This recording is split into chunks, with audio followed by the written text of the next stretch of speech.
Welcome to today's video, From Problems to Possibilities, Building a Learning Organisation. Today we'll be discussing what is a learning organisation, systems thinking, the importance of a growth mindset, and how do we build a learning organisation. By the end of today's video, we should be able to define the key characteristics of a learning organisation, understand the role of systems thinking, explain the importance of a growth mindset in fostering continuous learning. We should recognize the value of psychological safety. We should be able to identify the essential building blocks for developing a learning organization and apply this knowledge to enhance your own work practices. So, what is a learning organization? A learning organization continually adapts and evolves by actively promoting the acquisition, creation, and sharing of knowledge amongst its members. Learning organizations effectively respond to new information, address challenges, and foster innovation. The concept of a learning organization was made popular by Peter Senge. His book, The Fifth Discipline, outlines 5 key disciplines that provide a framework for driving principles required to build a learning organisation.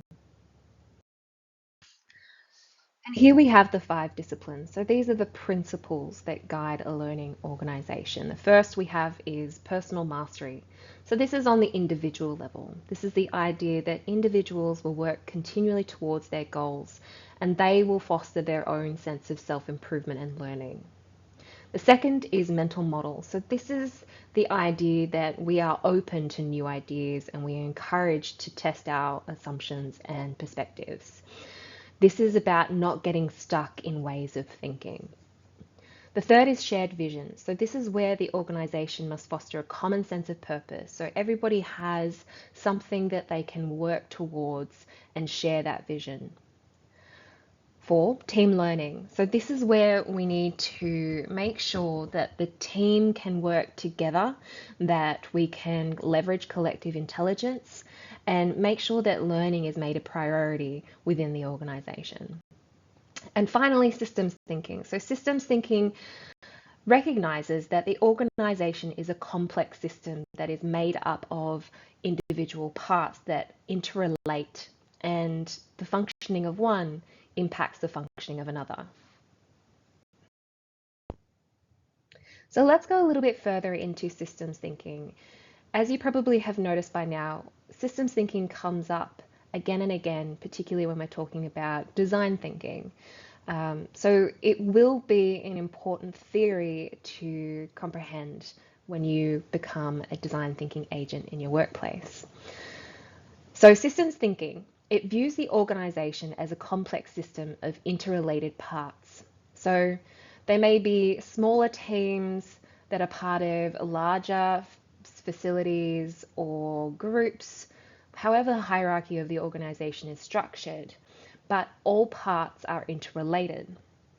So systems thinking emphasises that we need to understand how these parts interact.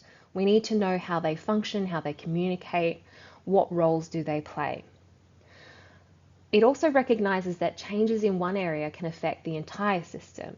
So this is very important to keep in mind when we're considering change or innovation. Systems thinking also helps us to identify the root causes and the long-term patterns. So if we can look at the overall holistic view of the organisation, we can then work towards problem solving.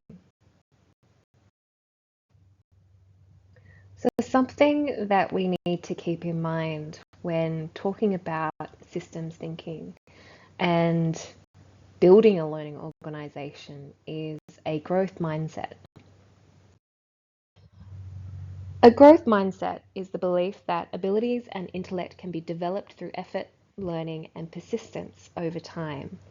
So instead of being stuck, instead of being fixed in the way that we think, we can grow, we can learn new skills, we can learn new things. So this mindset embraces challenges as opportunities. It sees failures as learning experiences. So if we try something and it doesn't work out, we have now learned that that doesn't work and hopefully guides us towards a direction that does work. So this mindset encourages continuous improvement and lifelong learning. How do we build a learning organization? What are the key building blocks?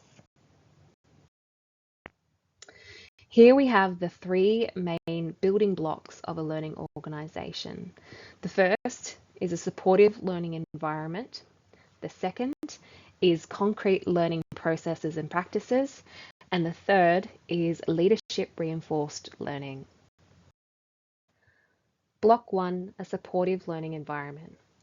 How do we create a supportive learning environment? The very first thing that we need to consider is psychological safety. Psychological safety refers to an environment where people feel safe and secure in expressing their thoughts and feelings without any fear of negative consequences. Something that we've talked about a bit by now, and hopefully it's starting to make a bit more sense. But we will be talking about what are some actual concrete things that we could be doing to create psychological safety. So secondly, we have appreciation of differences. We need to recognize and value diverse viewpoints. We'll have team members who come from different backgrounds, and that can actually be a strength. And being able to value those perspectives means that people are more likely to come forward and participate as a team. There needs to be openness to new ideas. So members of a learning organisation are encouraged to explore the unknown and experiment with new approaches. There also needs to be time for reflection. So reflection is vital for critical thinking and deep learning. In learning organisations, there needs to be structured time to reflect. So there needs to be processes in place to have time to reflect. In the late 90s, Professor Amy Edmondson introduced the concept of psychological safety. It's about creating an environment where people feel safe to express their thoughts, ideas, concerns without fear of judgment or criticism from others. It is now thought that psychological safety is critical for innovation to flourish. How do we create psychological safety? It's important to have clear norms for respectful interactions. It's important to encourage open communication and idea sharing. We need to value alternative perspectives and opinions. We need to promote and model constructive feedback. And critically, we need to eliminate blame culture. Block 2, concrete learning processes. So first up, it's important that we collaborate and share. We need to engage in regular knowledge sharing, particularly when it comes to different roles and areas of expertise, because this creates opportunities to exchange insights and best practices, but it can also break down those knowledge silos that can tend to occur, and might even offer opportunity for new ideas. Secondly, we have mentoring and coaching. These programs are great for facilitating the transfer of expertise from more experienced staff to lesser experienced or newer team members. This is about fostering professional growth. Next, it's important to leverage technology. So having digital platforms available for employees to share knowledge is a great resource. It means that people can collaborate, they can access resources, and is a flexible and accessible learning experience. Lastly, integrating into routine. So if we can integrate learning into daily work routines, we can show that continuous learning is more about a habit that is a priority rather than an afterthought, or something that is expected to be done on top of daily work. Learning from the past. Those who cannot remember the past are condemned to repeat it. George Santayana. This is a reflective process. It emphasizes the importance of remembering the past to avoid repeating mistakes. So organizations must systematically review both their successes and their failures if they wish to improve. So key points. Recognize the value of productive failure. So if we are able to learn something from our failure and make progress, then that's productive. This is versus unproductive success, where we might do something really well, but we don't understand why we are doing something well. We also encourage learning from past mistakes. So mistakes are okay to make. We need to capture these lessons in an accessible format. So this is where those digital platforms of sharing information can be really handy. We also have to have reflective mechanisms. So this might include case studies or post-project reviews, data mining. We need to be able to have ways of looking back on what we have done and measuring that information in some way that is useful. We can also learn from others. We can steal ideas shamelessly, aka benchmarking. This is the process of continuously studying best practices in our industry, in our team, not just about outcomes, but to uncover and implement the superior methods that people might be implementing. So we can have valuable insights coming from outside of our environment, outside of our organization. It's important to explore ideas not just from our own industry, but from different industries and people who might be adopting the innovation that we're interested in. Here is where we can apply systems thinking in the iceberg model. We can use this model to reflect on our own past, as well as what we can learn from others, to understand things on a deeper level. Because if we can just understand them on a deeper level, we're going to have greater success moving forward.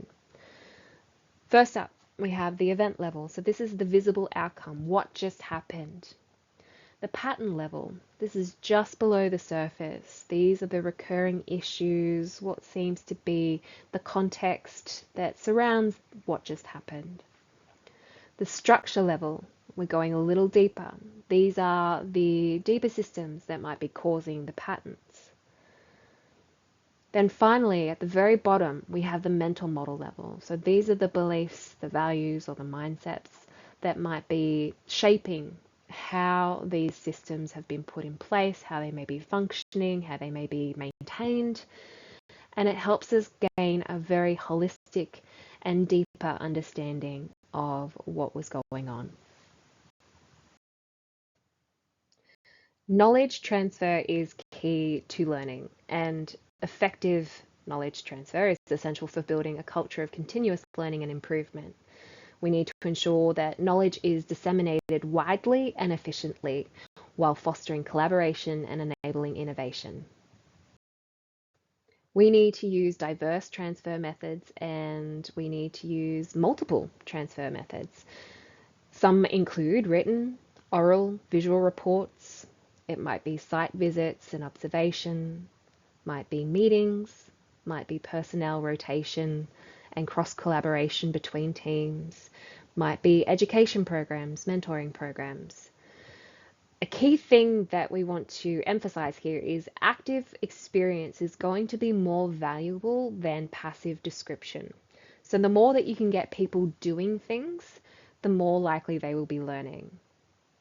The other thing that we want to focus on is documenting and sharing best practices. So you want to create and maintain accessible databases for the organization, team members, groups to access, and make sure that those are continuously updated to reflect current practices. So we want to give people access to the most current best practice information. Block 3, leadership reinforced learning. So it's not just about having these practices or processes in place within the organization. We need our leaders to lead by example.